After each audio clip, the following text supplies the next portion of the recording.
Hello all. In this video, we'll take up the chromosomal theory of inheritance. So before moving to the topic, we'll just see some background, what actually had happened which gave rise to this particular chromosomal theory of inheritance. So we know that Mendel had published his work long before and his work was not recognized for the various reasons, isn't it? So we also know the reasons that till 1900, his work was not recognized.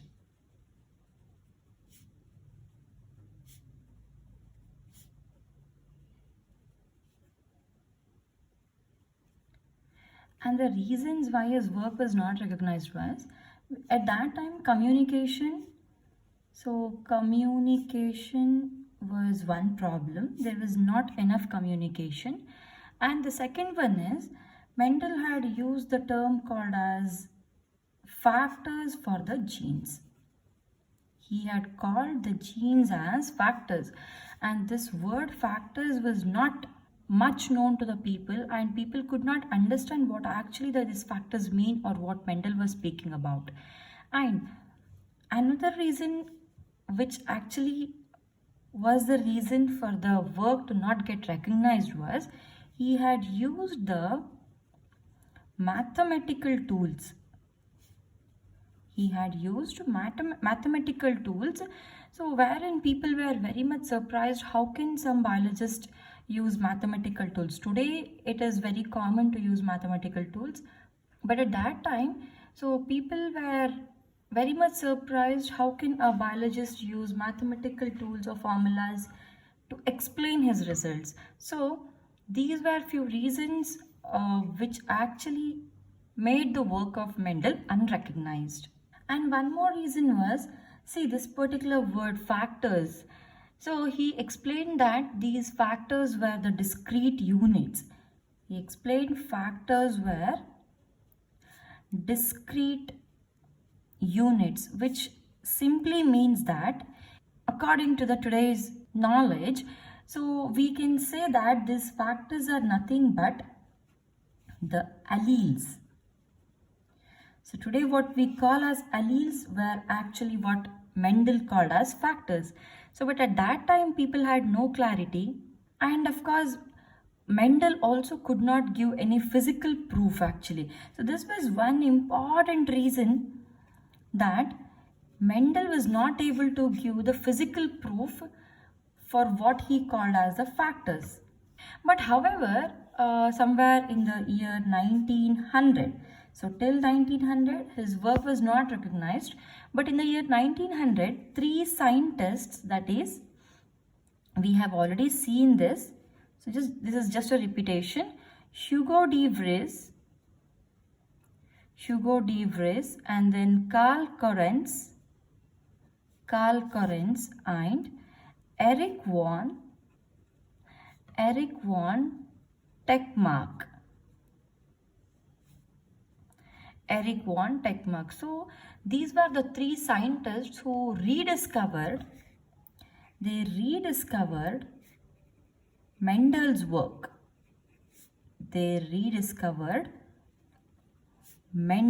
work. And of course, by the time 1900, actually microscope was discovered, and there were very good improvements or advancements in the microscopy techniques. So people could easily study the cell, details of the cell, inner parts of the cell, as well as they could study nucleus. So because of the microscopy advancement,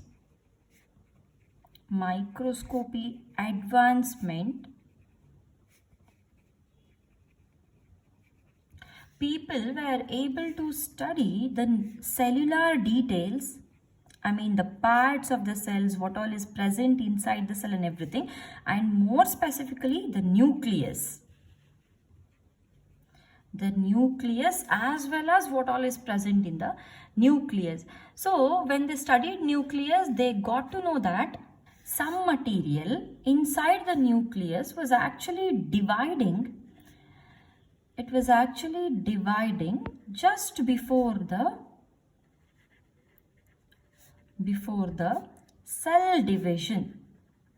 Or in other terms, we can say that something was getting doubled something was getting doubled before the cell division, and those structures later were called as the chromosomes. So, after the advancement of the microscopy, when people could actually understand the nucleus as well as what all is present in the nucleus, so then they got to know that there are some structures inside the nucleus which were actually doubling before the cell division, and those were called as the chromosomes. So, in the year 1902, two scientists, the names are Walter Sutton and Theodore Boveri. These are the two scientists who actually studied the chromosomal movement. They were studying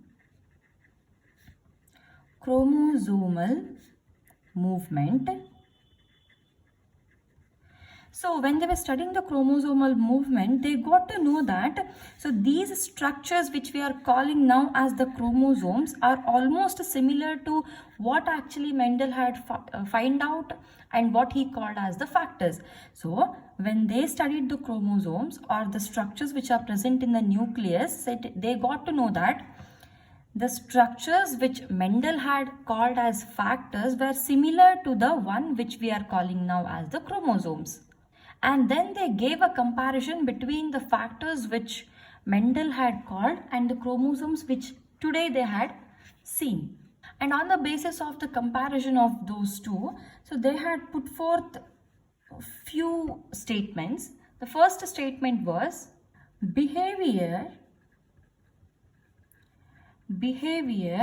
of chromosomes was parallel to the behavior of genes and chromosome movement. So what exactly this means is, so today what the chromosomes they have identified, so those are similar to the genes which actually Mendel had studied, as well as the chromosomal movement.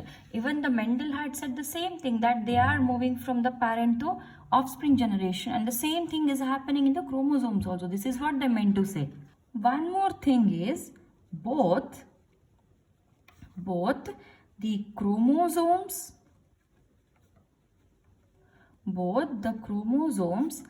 as well as genes occur in pairs.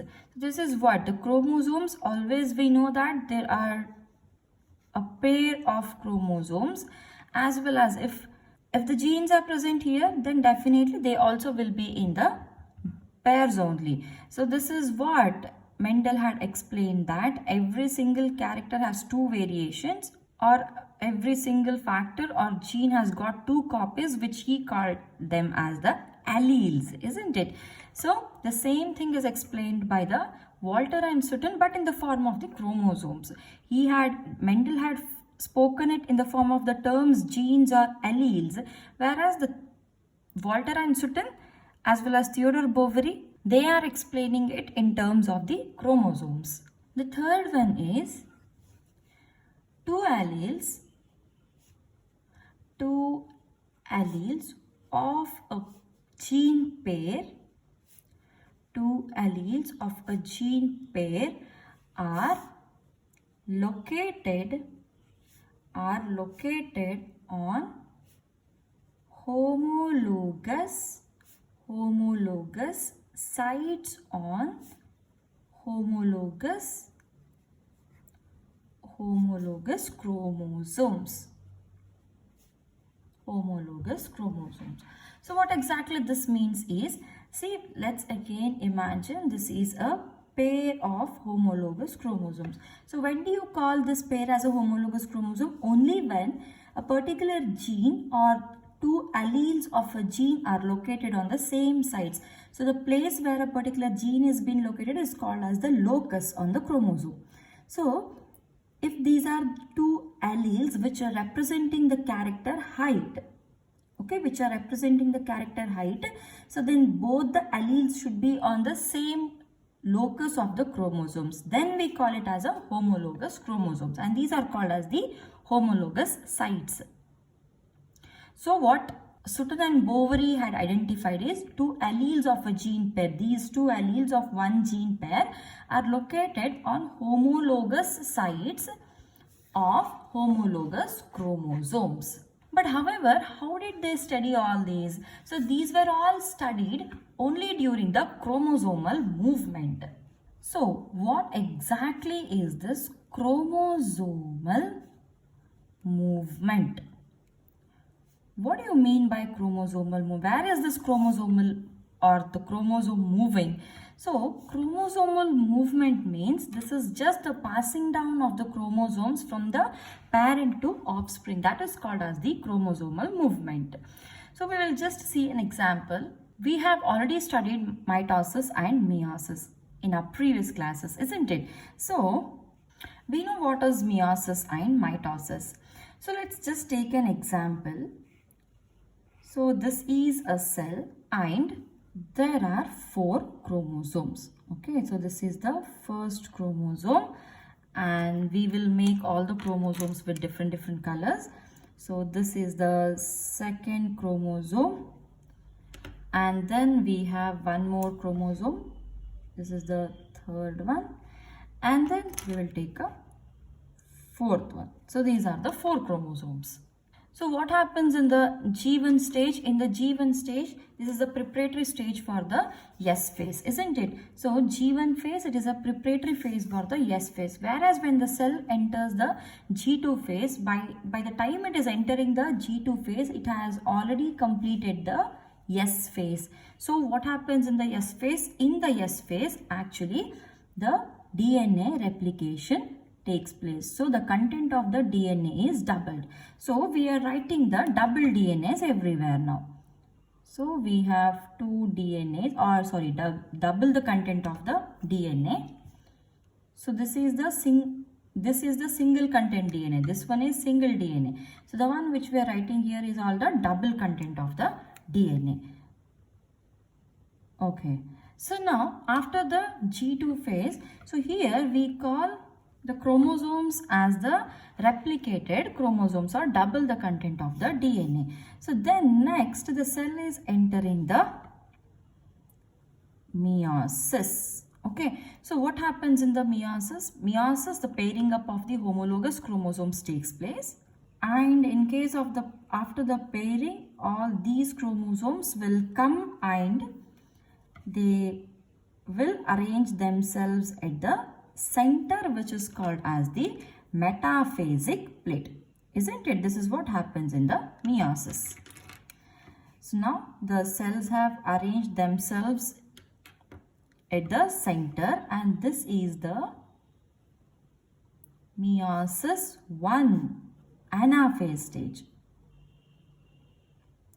So now what happens in the meiosis 2 phase? By the end of the meiosis, we have 2 cells here. By the end of the meiosis 1, the cytokinesis takes place and then we have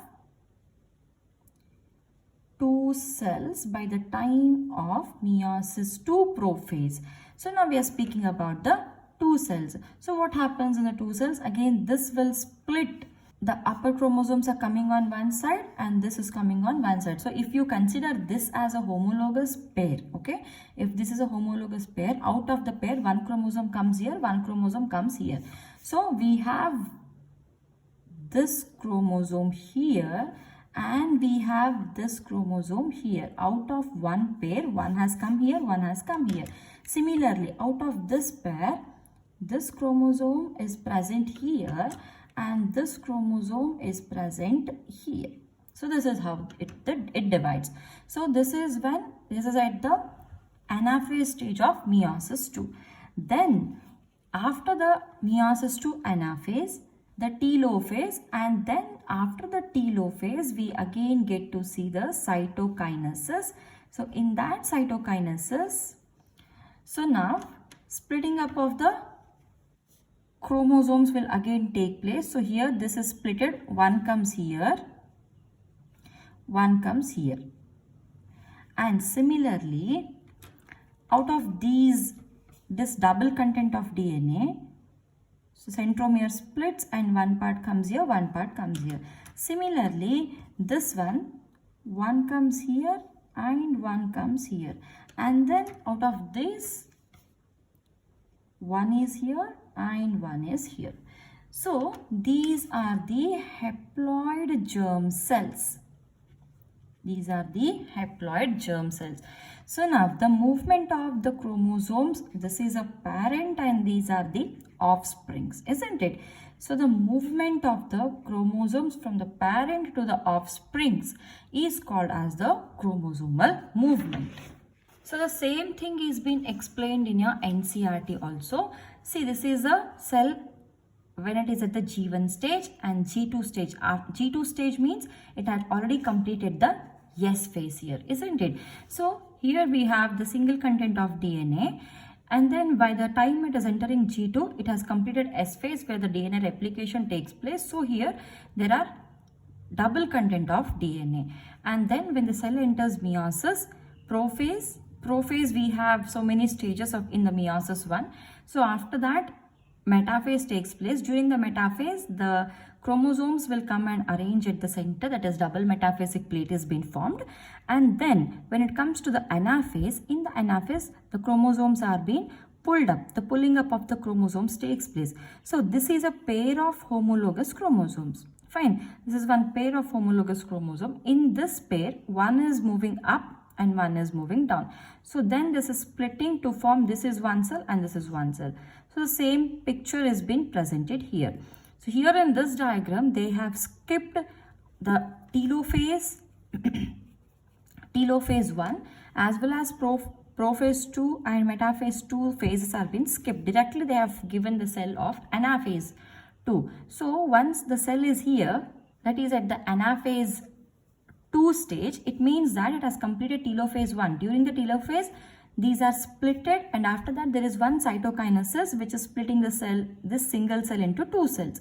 Now out of this homologous pair, one has come here, one has come here, this has come here and this has come here. It is not mandatory that this should be here only or this should be here only. It can even get arranged reverse also, but there is a possibility. However, we can see that in one more diagram. So here in case of meiosis 2 is almost similar to the mitosis. So when this is taking place, now we have only single chromosome, but the content of DNA is doubled. So now there is a splitting of the centromere taking place, and one comes here and one comes here. So this movement of the chromosome from the parent cell to the offsprings is called as the chromosomal movement. Okay. So here is the diagram of your NCERT where they have shown both the possibilities. The same diagram which we have studied previously, this is the same one, okay? This is the same combination which we have studied previously. Again, we have 4 chromosomes and this is a homologous pair and this is a homologous pair, and this is the chromosomal movement happening. So now, as I told, it is not mandatory that this should be present here. This may actually come here also, or this may go here also. So the same thing has been shown here in the next possibility. So this is the possibility 1 and this is the possibility 2. So since it is not mandatory that this should be present here or this should be present here only, it is not mandatory, isn't it? It can get arranged anyways.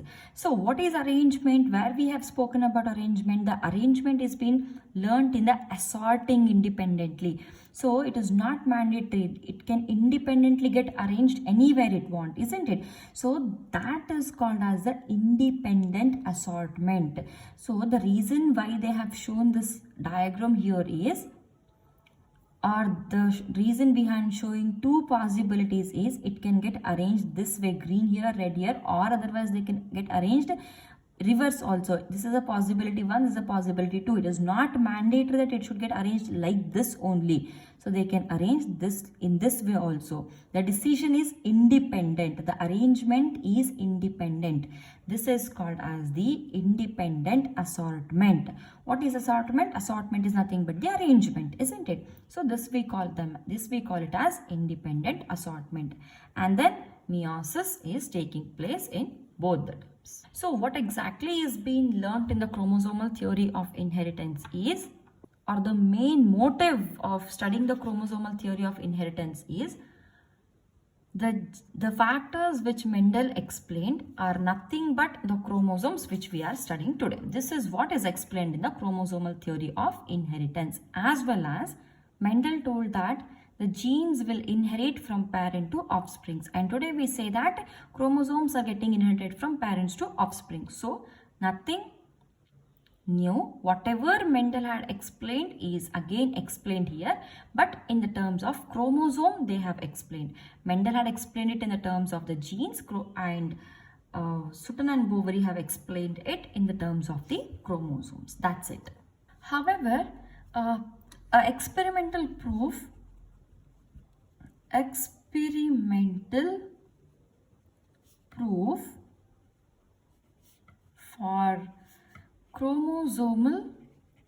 for chromosomal theory of inheritance was given by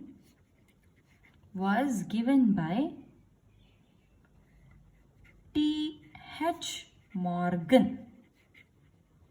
So T.H. Morgan, that is Thomas Hunt Morgan. So the experimental proof was given by Thomas Hunt Morgan or T.H. Morgan, and he used Drosophila